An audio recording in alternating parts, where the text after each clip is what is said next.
ଗଞ୍ଜାମ ଜିଲ୍ଲା ଧରାକୋଟ ବ୍ଲକର ଜଣେ ଭାଇ ଗାଡ଼ି ନେଇ ଯାଉଥିବା ସମୟରେ ଗତକାଲି ଚିଲିକା ବ୍ଲକ ପାଖରେ ଭାଇଙ୍କ ଗାଡ଼ିଟି ରାସ୍ତାରୁ ସାଇଡ଼୍ ହୋଇଯାଇଥିଲା ବା ଦବି ଯାଇଥିଲା।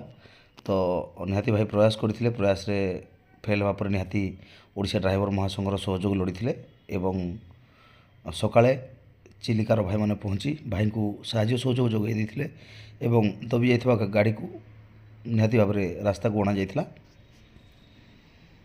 ଗତ କିଛି ଦିନ ହେବ ଅନୁଗୁଳ ଜିଲ୍ଲା କଣିହାଁ ବ୍ଲକର ଜଣେ ଭାଇ କଟକ ବଡ଼ ମେଡ଼ିକାଲରେ ଚିକିତ୍ସିତ ହେଉଛନ୍ତି ଏବଂ ଗତକାଲି ଭାଇଙ୍କର ଗୋଟେ ରକ୍ତର ଆବଶ୍ୟକ ପଡ଼ିଥିଲା ଏବଂ ସେ ଅନୁରୋଧ କରିଥିଲେ ଓଡ଼ିଶା ଡ୍ରାଇଭର ମହାସଂଘକୁ। ପରବର୍ତ୍ତୀ ମୁହୂର୍ତ୍ତରେ ଆମର କଟକ ହେଲ୍ପଲାଇନ୍ର ଭାଇମାନେ ପହଞ୍ଚି ଭାଇଙ୍କୁ ସାହାଯ୍ୟ ସହଯୋଗ କରିବା ସହିତ ଭାଇଙ୍କ ପାଇଁ ଏକ ରକ୍ତ ସଂଗ୍ରହ ମଧ୍ୟ କରିଥିଲେ।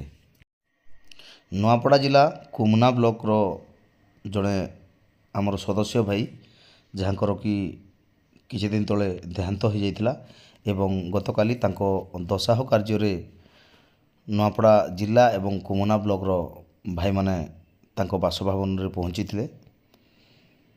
ତାଙ୍କ ଅମର ଆତ୍ମାର ସଦ୍ଗତି ନିମନ୍ତେ ପ୍ରାର୍ଥନା କରିବାର ସହିତ ତାଙ୍କ ପରିବାରକୁ ଆଶ୍ୱାସନା ଦେଇଥିଲେ ଏବଂ ସଂଘ ତରଫରୁ ସମସ୍ତ ଭାଇମାନଙ୍କ ଦ୍ୱାରା ହୋଇଥିବା କଲେକ୍ସନ୍ ରାଶି 21,000 ଟଙ୍କା ତାଙ୍କ ପରିବାରଙ୍କୁ ହସ୍ତାନ୍ତର କରିଥିଲେ ଏବଂ କିଛି ରାସନ ସାମାନ ମଧ୍ୟ ଭାଇମାନେ ନେଇକି ଯାଇଥିବାର ସୂଚନା ରହିଛି।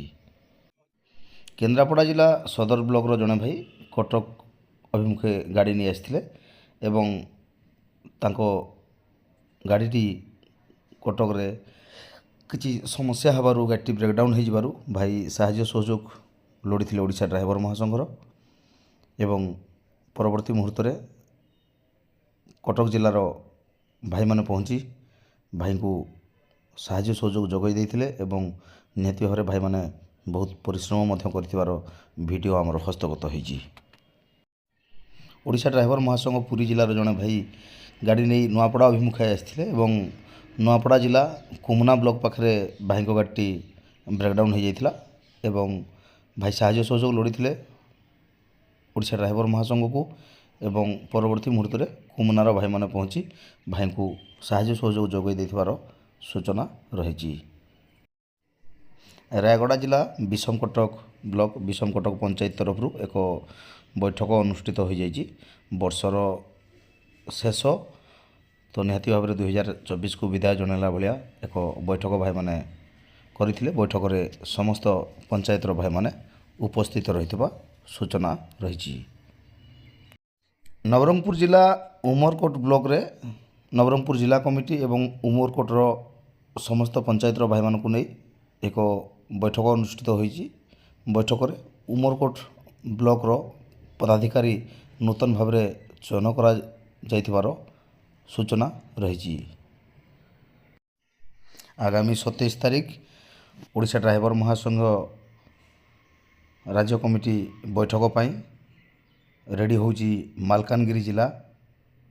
ଭିଡ଼ିଓ ଆସିଛି ମାଲକାନଗିରି ଜିଲ୍ଲା ଗୋବିନ୍ଦପାଲି ଜିପି ତରଫରୁ। ନିହାତି ଭାବରେ ଭାଇମାନେ କେମିତି ସୁରକ୍ଷିତ ହିସାବରେ ରାଜ୍ୟ କମିଟି ଏବଂ 30 ଜିଲ୍ଲା କମିଟି ସମସ୍ତଙ୍କର ଶାନ୍ତି ଶୃଙ୍ଖଳାର ସହିତ ବୈଠକ ହୋଇପାରିବ ତା ପାଇଁ ପ୍ରୟାସ ଆରମ୍ଭ କରିଦେଇଥିବା ସୂଚନା ରହିଛି। ଜିପିର ସମସ୍ତ ଭାଇମାନେ ଉପସ୍ଥିତ ରହି ଆଗାମୀ କାର୍ଯ୍ୟକ୍ରମ କେମିତି କରିବେ ସେ ବିଷୟରେ ଆଲୋଚନା କରିଛନ୍ତି। ପ୍ରତିଦିନ ମହାସଂଘର ଟିକ୍ନିକ୍ ଖବର ବିଷୟରେ ଜାଣିବା ପାଇଁ ମହାସଂଘ ଅପଡ଼େଟ୍ ଚ୍ୟାନେଲକୁ ସବସ୍କ୍ରାଇବ୍ କରିବାକୁ ଭୁଲିବେନି।